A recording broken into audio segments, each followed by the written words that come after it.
আপনারা কি জানেন আমি যে এগুলো 5 টাকা 10 টাকা দিয়ে কিনছি? সরি, আমি কিনে নাই, আমার বোন কিনছে এগুলো আমার জন্য। আমাদের গ্রামের মেলায় 5 টাকা 10 টাকা এরকম ট্যাপা বোতল, তারপর এই যে কলসি বালতি এগুলো পাওয়া যায়। এগুলো পাওয়া যায় এরকম কালার করা থাকে না, এগুলোতে আমি কালার করছি।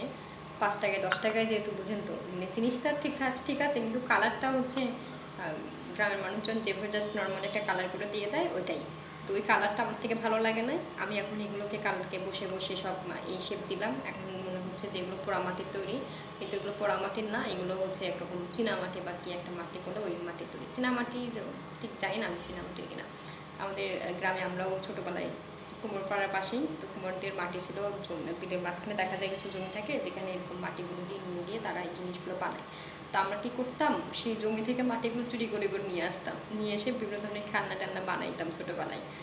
এখন অতটা আমার ঠিক মনে নাই যে এগুলো ট্যাপা পুতুল বানাইতে পারি না, কখনো বানাইনি। জাস্ট এরকম হাঁড়ি বা নর্মাল জিনিসগুলো বানাতে পারি এখনও। ট্রাই করলে হয়তো পারা যাবে ট্যাপা পুতুল, দেখতে হবে কখনো ট্রাই করে।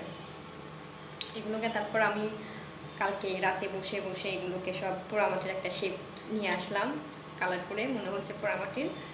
এরপর এখন এগুলোকে আমি ডিজাইন করব, অন্য রকমের নকশায় নিয়ে আসবো যাতে এগুলোকে আরও একটু সুন্দর লাগে দেখতে। তো দেখা যাক আমি সেটা কোন কালারটা নিয়ে আসতে পারি, কোন ডিজাইন নিয়ে আসতে পারি, কেমন লাগে দেখতে ফাইনাল পর্যন্ত।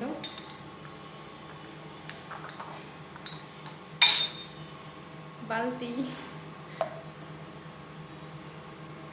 এগুলো সব কালকে বসে বসে কাজ করা। দেন হচ্ছে এগুলোকে আবার রং করতে হবে। এটাও কিন্তু গ্রাম থেকে নিয়ে আসা একদম ফ্রিতে, এগুলোর দইয়ের সাথে থাকে, দই মাটির বড় বড় যে পাতিলগুলো থাকে দইয়ের, সেটা নিচে দেওয়া থাকে যাতে ভেঙে না যায়, সেই জন্য। এটা হচ্ছে শখের হাঁড়ি, তো আনফর্চুনেটলি এটা নিয়ে আসার সময় ভেঙে গেছে। আমি হয়তো ঠিকভাবে জানি না, আমি চেষ্টা করছি যথেষ্ট ভালোভাবে নিয়ে আসার জন্য। সেই চট্টগ্রাম গাইবান্ধা থেকে এগুলোকে চট্টগ্রাম নেওয়া হয়েছে। সেই চট্টগ্রাম থেকে আমি চট্টগ্রাম গিয়ে তারপরে এগুলোকে ঢাকায় নিয়ে আসি। তারপর চিন্তা করে দেখেন এই মাটির জিনিসগুলো এত জার্নি করে করে তারপর ঢাকায় পৌঁছেছে, তাও আমি নিয়ে আসছি এগুলো। কিন্তু ভেঙেই যাবে যেহেতু আমি নিয়ে আসছি, এটা স্বাভাবিক।